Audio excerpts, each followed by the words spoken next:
جاتی ہے تو اس کے فوراً بعد لوگ نکلتے ہیں اور سیدھے جاتے ہیں مزدلفہ، اور مزدلفہ کے مقام پر پہنچ کر پھر مغرب اور عشاء دونوں نمازیں اکٹھے ایک ہی وقت میں ادا کرتے ہیں۔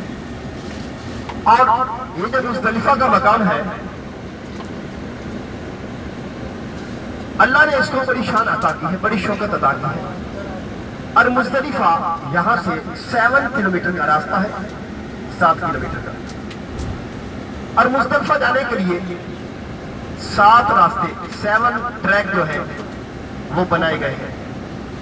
ایک ٹریک ریل گاڑی کا بنایا گیا ہے، ٹرین کا، اور 2 راستے بسوں کے لیے بنائے گئے ہیں، اور 4 راستے پیدل چلنے والے لوگوں کے لیے۔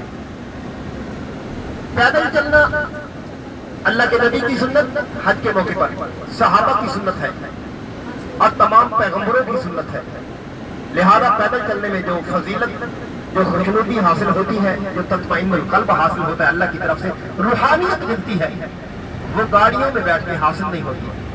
اس لیے اللہ آپ کو جب بھی موقع دے حج کرنے کا تو کوشش کیا کرے کہ وہ سفر پیدل اختیار کرے۔ پیدل چلنے میں سہولت بھی زیادہ ہے، کیونکہ گاڑی میں بیٹھیں گے تو رات کے 1 بج جائیں گے، 2 بج جائیں گے، پھر جا کے کہیں مزدلفہ پہنچیں گے۔ وجہ کیا ہے؟ رش اتنا زیادہ ہوتا ہے کہ گاڑی چل ہی نہیں پاتی، اور گاڑی میں بیٹھ بیٹھ کے لوگ تنگ ہو جاتے ہیں۔ اور جو پیدل والے راستے ہیں ان میں بہت زیادہ سہولتیں موجود ہیں، اس لیے پیدل والا راستہ گاڑی کی بنسبت زیادہ آسان ہے۔ سامعین محترم، پیدل والے راستوں پر ہیوی قسم کی لائٹیں لگائی گئی ہیں، لال رنگ کی، ریڈ کلر کی اینٹوں سے بنے ہوئے وہ راستے سرخ رنگ کے بہت دل نشین ہیں۔ ان راستوں پر بہت ہیوی قسم کی لائٹیں لگائی گئی ہیں تاکہ حاجیوں کو رات کے اندھیرے کا احساس نہ ہو۔ سامعین محترم، بہت زیادہ روشنی ہوتی ہے، آسانی کے ساتھ سفر طے ہو جاتا ہے۔ اور دوسرے نمبر پر پیدل والے تمام راستوں پر پانی کے فوارے لگائے گئے ہیں، مصنوعی بارش برستی رہتی ہے اور آسانی کے ساتھ وہ سفر طے ہو جاتا ہے، حبس نہیں ہوتی زیادہ لوگ ہونے کی وجہ سے۔ سامعین محترم، اور اس کے علاوہ پورے راستے کے اندر بینچ لگائے گئے ہیں تاکہ چلتے چلتے کوئی تھک جائے تو تھوڑی دیر بیٹھ کر آرام کرے، پھر چلنا شروع کر دے۔ اور پورے راستے کے اندر واش روم کی سہولت موجود ہے، لیڈیز کے لیے الگ انتظام ہے، مردوں کے لیے الگ انتظام ہے، تاکہ کسی کو بھی انسانی تقاضا پیش آ جائے تو اپنے تقاضے کو پورا کرنے کے لیے واش روم کا رخ اختیار کر سکے۔ اور اس کے علاوہ پورے راستے کے اندر حج کے موقع پر ڈسپینسریاں قائم کی جاتی ہیں، میڈیکل سینٹر قائم کیے جاتے ہیں،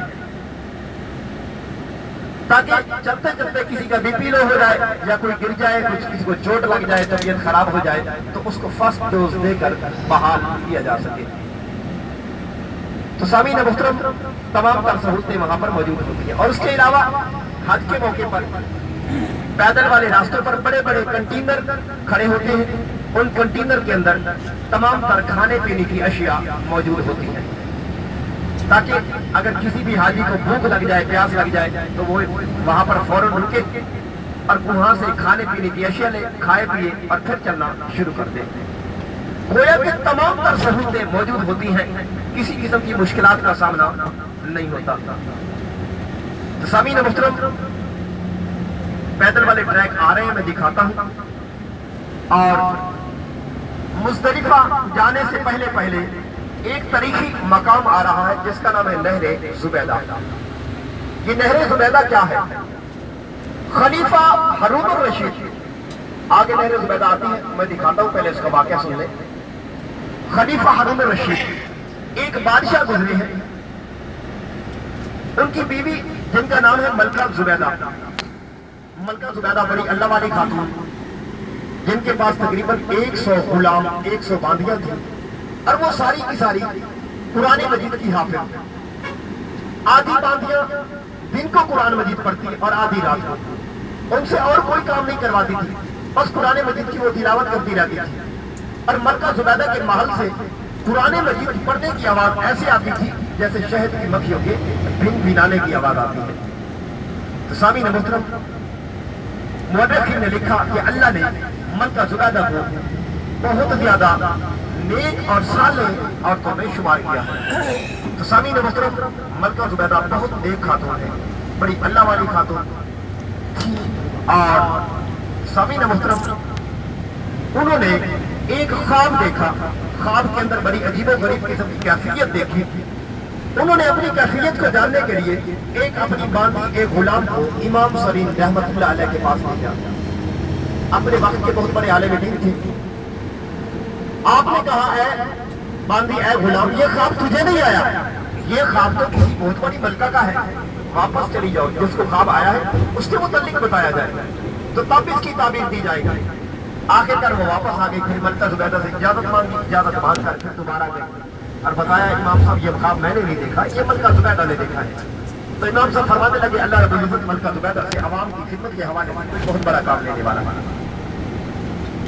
تو سامعین محترم ایک راستہ پیچھے گزر گیا پیدل والا، اور 4 راستے یہ آ چکے ہیں، 3 راستے یہ دیکھیں، یہ لال رنگ کی اینٹوں والے راستے سائڈ پہ دیکھیں، یہ سائڈوں پر دیکھیں، یہ لال رنگ کی اینٹوں سے بنائے گئے راستے، ریڈ کلر کی اینٹوں سے، یہ سارے کے سارے پیدل والے راستے جو ہیں یہ مزدلفہ جا رہے ہیں۔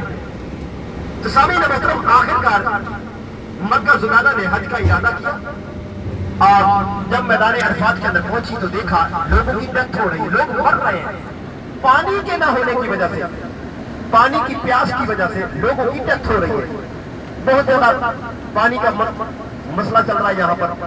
تو انہوں نے ارادہ کر لیا کہ میں کوئی ایسا کام کروں جس کے ذریعے سے پانی میدان عرفات کے اندر پہنچایا جا سکے۔ تو انہوں نے ایک نہر بنانے کا ارادہ کیا، اور 100 کلومیٹر کا لمبا ٹریک بچھایا گیا نہر کا، وادی طیف کے چشموں سے وہ پانی نکالا گیا اور میدان عرفات کے اندر پہنچایا گیا۔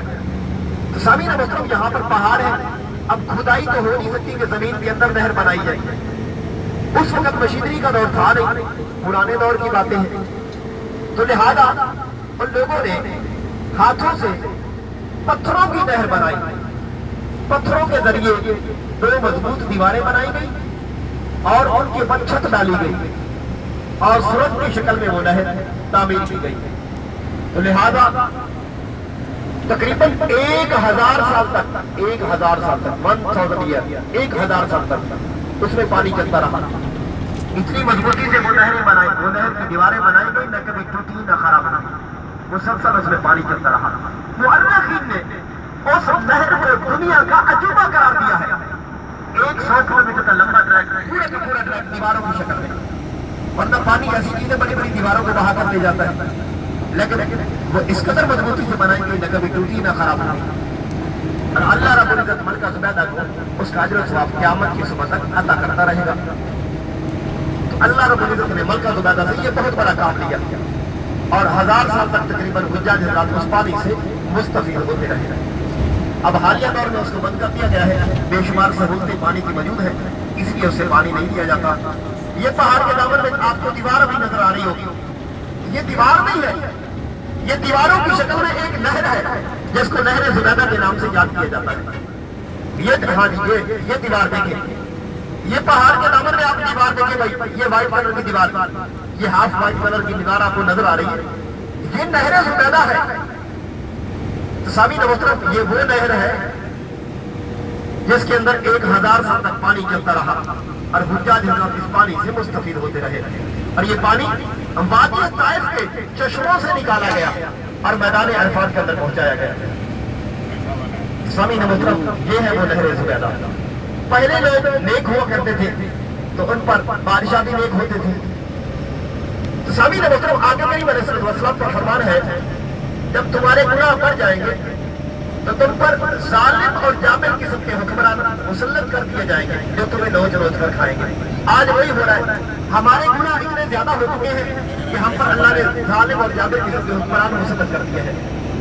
تو اللہ سے دعا ہے کہ خالق کی کائنات ہمیں نیک اور صالح عمل کرنے کی توفیق عطا فرمائے، جس کی بدولت ہم پر اللہ اچھے اچھے حکمرانوں کو مسلط کرے۔ سامعین محترم ابھی ہم تھوڑی ہی دیر میں مزدلفہ کے مقام پر پہنچنے والے ہیں۔ مزدلفہ، یہ مزدلفہ کیا ہے؟ یہ بہت بڑا تاریخی مقام ہے، اللہ کے شعار میں سے ہے، اللہ کی نشانیوں میں سے ہے۔ نبی کریم صلی اللہ علیہ وآلہ وسلم نے ارشاد فرمایا کہ سب سے زیادہ فرمایا کہ جس نے مزدلفہ کے مقام پر رات گزاری سو کر، یاد کر رہے عبادت کی حالت میں نہیں، اور سویا رہا، عشاء کی نماز پڑھی اور سو گیا،